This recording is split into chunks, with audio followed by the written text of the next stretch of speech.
જય Shriram, good morning. કેમ કે બધા મજામાં? આપણે બ્લોગ જોતા હોય મજામાં જોઈએ. આજે સવારે ઉઠ્યો ને ત્યાં ખબર પડી કે વરસાદ આવ્યો છે અને માવઠું કહેવાય ને, માવઠું આવ્યું છે આટલા. હવે કે 12મા મહિનામાં કોઈ દી વરસાદ આવે નહીં, તે આજે રાતે આવ્યો 2-3 વાગ્યા હતા. આ છે જો વરસાદનું પાણી, બીજું દેખાણું. આ રહ્યું જો અહીંયા ભર્યું ટાણે છે, દેખાડ્યું ને વળી કયા ખોટું બોલે છે. મસ્ત મજાની સવાર થઈ ગઈ છે ને આ જોવો સુરત દાદા. આપણે તડકો લેવા આવી ગયા છીએ. ઘડીક વાર તાત પડે ને સવારે ઉઠીને એટલે આપણે અગાસી માથે તડકો લેવા આવ્યા. હમણાં જાશું થોડીક વારમાં ઓફિસે. બન્યા રહેજો બ્લોગમાં. જય સિયારામ, જય દ્વારકાધીશ, જય રામા પીર. કેમ છો બધા? મજામાં ને? જોકે આમ તો મજામાં જ હશે. યશના બ્લોગ જોતા હોય ને મજામાં જ હોય બધાય. તો આજે તો રાત્રે છે ને વરસાદ 5:30 વાગે અમારે અહીંયા દેવભૂમિ દ્વારકામાં ભાટિયામાં વરસાદ બહુ વરસ્યો રાત્રે. અમને તો ખબર નહોતી, પણ સવારના ઉઠ્યા ને ત્યાં તો બધે પાણી પાણી હતું. તો અમે કીધું કે વરસાદ આવ્યો લાગે છે. જોયું ત્યાં તો વરસાદ બહુ ઝાઝો આવી ગયો હતો. પછી આજુબાજુવાળા બધા કહેતા હતા કે વહેલો સવારના 5:30 વાગે વરસાદ આવ્યો. તે સવારના વહેલો વરસાદ આવી ગયો. દ્વારકાધીશની મહેરબાની બહુ છે. હોય આ વરસાદ ચોમાસું નથી તો એ ચોમાસું તો ન કહેવાય આને, પણ આને કહેવાય માવઠું. અત્યારે જો જીરું હોય, કોઈને જમીન ખેતીવાળા હોય એને ખેડૂને જીરું હોય, કોઈ ચણા વાવ્યા હોય એને જો કે વધારે પડે એટલે તો નુકસાની કરે એમ કે. તો આમ તો જો કે ખેડૂને તો બિચારાઓને આ વખતે નુકસાની જ છે. માંડવી એવી રીતના માંડવીના ટાઈમે બધાને વરસાદ એટલો બધો આવી ગયો હતો ને તો બિચારાઓને માંડવી બધાને પલરી ગઈ હતી. આપણે તો ન હોય પણ તો એમ કે એ લોકોને જેને હોય અને બિચારાઓના જીવ બળતા હોય ને એમ. અને આંબાલાલ કાકા આગે દે ને એટલે તો વરસાદ આવ્યો વગરનો રહે જ નહીં, આવે જ. વાવાઝોડાનું કહે તો વાવાઝોડું આવે અને વરસાદનું કહે એટલે તો વરસાદ આંબાલાલ કાકા આગાહી દે એટલે આવે જ એમ. અને અમારે તો જો કે કાલે તો ગરમી એટલી થતી હતી અને અમારે ઠંડી તો પડતી જ નથી હજી. અને હવે કદાચ વરસાદ પડ્યો અને જો ઠંડી પડે તો ભલે, બાકી અમારે કાલે તો બહુ ગરમી થતી હતી. દિવસના નકર અમે પંખો ચાલુ ન રાખીએ પણ કાલે તો પંખો દિવસનાય ચાલુ રાખવો પડતો હતો, એટલી ગરમી પડતી હતી અમારે. એટલે રાતના વરસાદ આવ્યો અમારે. પછી બાકી આજે તો જો હાલો રીંગણાનો ઓળો બનાવ્યો છે, પછી તુવેર દાળની ખીચડી છે, તળેલા મરચાં છે અને રોટલા રોટલી છે. અને બધા જમવા આવજો. અને યશભાઈ તો આજે બપોર પછી ગયા હતા ઓફિસે. તો એને તો પછી બપોર પછી જાય એટલે તો એને ભૂખ લાગે. ગામમાં જાય ભૂખ લાગે એટલે ઓફિસે જાય એટલે તો એને ભૂખ લાગે ને. તો ભાઈ કરી આવ્યા છે નાસ્તો. નાસ્તામાં શું ખાધું સાંભળજો તમે. ભેળ ખાધી છે મસ્ત, પછી દાબેલી મસ્ત ખાધી છે. તો આવીને કહેશે કે મમ્મી મારા હાટું તો મારે તો અડધો રોટલો જ ખાવો છે.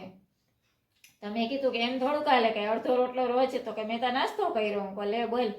તે નાસ્તો કરી આવ્યો એટલે એ કહેશે કે મારે અડધો રોટલાનો ઓળો, નકર ઓળો ને રોટલો એને બહુ ભાવે. તો આજે તો નાસ્તો ભાઈ કરી આવ્યા છે એટલે અડધો રોટલો ખાશે. ખાટી મીઠી છાશ છે સરસની. અને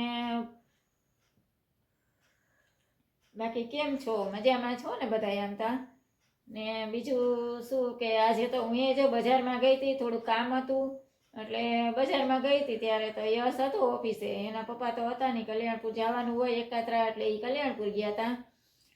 તે એકલો બેઠો હતો પોતે ને કોઈ કામ હોય એ કરી નાખે પોતે. ઓફિસનું કવર કોઈ લેવાના હોય, કોઈ પાર્સલ લેવાના હોય, કોઈ ફાસ્ટેગ લેવાના હોય તો એ ફોન કરીને પૂછી લે કે આનું શું છે ને કઈ રીતના છે ને બધું એન્ટ્રી બેન્ટ્રી બધું કરી લે પોતે. એમ તો બધી ખબર પડે, ધ્યાને એટલું રાખે ઓફિસનું અને બધું મસ્ત કામ કરી લે એમ. ઓફિસે હોય એટલે ફોન કરીને પૂછી લે કે આ પાર્સલ આવ્યું છે તો એના કેટલા પૈસા લેવાના. ખબર હોય તો પોતે લઈ જ લે, તો ફોને ન કરે. નકર વિશાલને ફોન કરે તો વિશાલ કહે, એના પપ્પાને ફોન કરે તો એ કહે કે આટલા લેવાના છે તું લઈ લે. તો એ ભાઈ એનું કામ ઘણું બધું કરી નાખે છે એની રીતના. એટલે સરસ આવડે છે એ બધું સરસ. એને જો કે શીખડાવી દીધું. એને ઓફિસે જવા માંડ્યો ને પોતે મોટો થવા માંડ્યો એમ જવા માંડ્યો એટલે એને બધું શીખડાવી દીધું એના પપ્પાએ એને વિશાલે. તો હવે આમ ક્યાંય જાવું આવવું હોય ને અમારે તો કાંઈ ચિંતા ના હોય એમ કે પોતે બધું રોડવી લઈએ એમ પાછળથી એક હાથે કરે પણ કામ કરી લઈએ એમ કોમ્પ્યુટરમાં કરવાનું હોય એટલે પોતે હું કરી લઈએ ન ખબર પડે તો પછી હવે તો અત્યારના જમાનામાં તો જો કે ફોન થઈ ગયા છે એટલે ફોનથી બધું માણસ પૂછી લે એમ કે આની ના શું થયું જો કે ફોનથી તો બધી ખબર પડી જ જાય છે એટલે એ ફોન કરીને ન ખબર પડતી હોય ને એ બધું પૂછી લે પોતે અને બાકી તો આંબાલાલ કાકા આગાહી દે એટલે બધાને અમે ખબર પડે કે વરસાદ આવવાનો જ છે અને બપોરના તો અમે 3 વાગ્યાની આસપાસ તો પવન જ બહુ ઠંડો એકદમનો ઉપડ્યો હતો અને પવન હતો અને હારવાર પાછો વરસાદ 3 વાગે આવ્યો હતો બપોરના આજે રાત્રે આવ્યો હતો અને પાછો દિવસના આવ્યો એમ એટલે વરસાદ તો જો કે આવ્યા જ રાખે છે એટલે આપણે 12 માસ ચોમાસું જ છે ક્યારેય શિયાળા જેવું અત્યારે શિયાળાની ઋતુ છે તો શિયાળા જેવું તો લાગતું જ નથી ચોમાસું જ છે તો વરસાદ આવે એટલે ચોમાસું અને જો કે અત્યારે આપણે ચોમાસું કહીએ છીએ પણ માણસો એમ કહેતા હોય ખેડૂતો એમ જ કહેતા હોય કે આ માવઠું કહેવાય એને બિચારાઓને જીવ વધારે ચડી જતા હોય વરસાદ આવે ને એટલે એનો જીવ વધારે ચડી જાય કે અમારો મોલ બગાડશે વરસાદ એમ પણ અહીંયા તો જો કે કોઈ પાસે કોઈનું હાલતું નથી ભગવાન પાસે તો ભગવાનને તો જ્યારે મહેરબાની થાય ત્યારે એ વરસાદ વરસાવે અને નોય વરસાવે એનું કાંઈ નક્કી ન હોય એમ તો આપણે હવે 2031 ડિસેમ્બર છે આજે 12 વાગ્યા પછી 2025 પૂરું થઈ જશે અને 2026 શરૂ થશે તો બધા માટેથી આ વર્ષ ખૂબ સારામાં સારું જાય બધાને સુખ શાંતિ આપે બધાને ધંધામાં બરકત આપે કમાણીમાં સારી આપે સારો ધંધો હોય બધાને તે કમાણીમાં બરકત આપે ભગવાન દ્વારકાધીશની એવી અપીલ છે રામાપીરની તો બધાનું આખું વર્ષ 2026 સારામાં સારું જાય જય રામાપીર જય દ્વારકાધીશ તો આજે તો જો વરસાદ આવ્યો હતો ને તો પહેલા તો અમારે જ વરસાદ આવ્યો દેવભૂમિ દ્વારકામાં જ તો દ્વારકાએ સારો વરસાદ હતો અમારે ભાટિયામાં સરસ હતો કલ્યાણપુર સારો હતો આજુબાજુમાં ગામડાઓમાં બધે વરસાદ સારામાં સારો હતો અને ખંભાળિયા તો જાણે ચોમાસું આમ ન હોય એવો વરસાદ વરસ્યો છે તો જુનાગઢ છે ઉપલેટા જામનગર છે રાજકોટ છે ધોરાજી છે ઉપલેટા છે એમાંય મારા ભાભીને બપોરના ફોન કર્યો ને તો એ અમે કીધું કે વરસાદ અમારે ત્યાં રાતના બહુ આવ્યો તો કહેશે કે વરસાદ તમારો એ બાજુ જ રાખજો આ બાજુ ન મોકલતા એ કે અમારે નથી જોતો એ કે અમારે તો બહુ વરસાદ વરસ્યો એ કે તો એને બપોરના કીધું ને તો એ બાજુ ઉપલેટા સાઈડે વરસાદ વયો ગયો આજતા એને નહોતો જોતો ને તો એ ન્યા વરસાદ ગયો આજે તો ન્યાય વરસાદ પડી ગયો છે એ બાજુ ઉપલેટા એ જોકે એટલે એ ના પાડતા હતા કે અમારે નથી જોતો પણ દ્વારકાધીશ આગળ કોઈનું હાલતું જ નથી દ્વારકાધીશની એટલી મહેરબાની હતી ને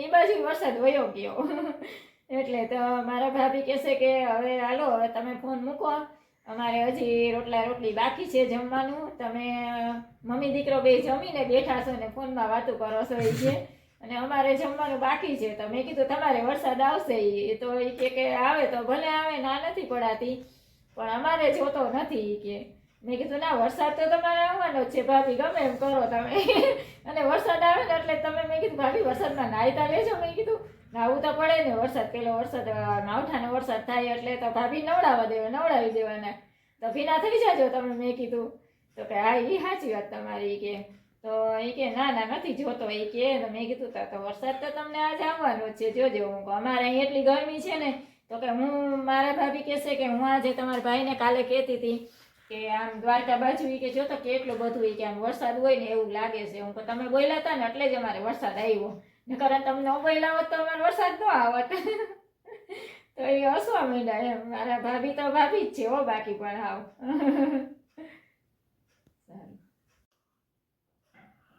આપણે કેલેન્ડર મગાવ્યા છે કેલેન્ડર આપણે દર વર્ષે મગાવીએ ને મારુતિ કુરિયરના કેલેન્ડર હવે મગાવ્યા છે આજે વર્ષ પૂરું થવાનું છે ને એટલે કેલેન્ડર મગાવવાની આવશે ને એટલે દેખાડશું તમને કેલેન્ડર હજી મગાવ્યા છે આવ્યા નથી હજી અટાણે 8:30 થયા છે અને આપણે નાસ્તો કરી લીધો તો કે ભૂખે નથી ભૂખ રાખશે ને ખાઈ લે હું નક્કી કેમ છે મારા કલેજા આજે જવાનું છે 12 વાગે આપણે 2026માં આપણા બધાને 2026 સારું જાય એવી પ્રાર્થના છે ભાઈ આપણી.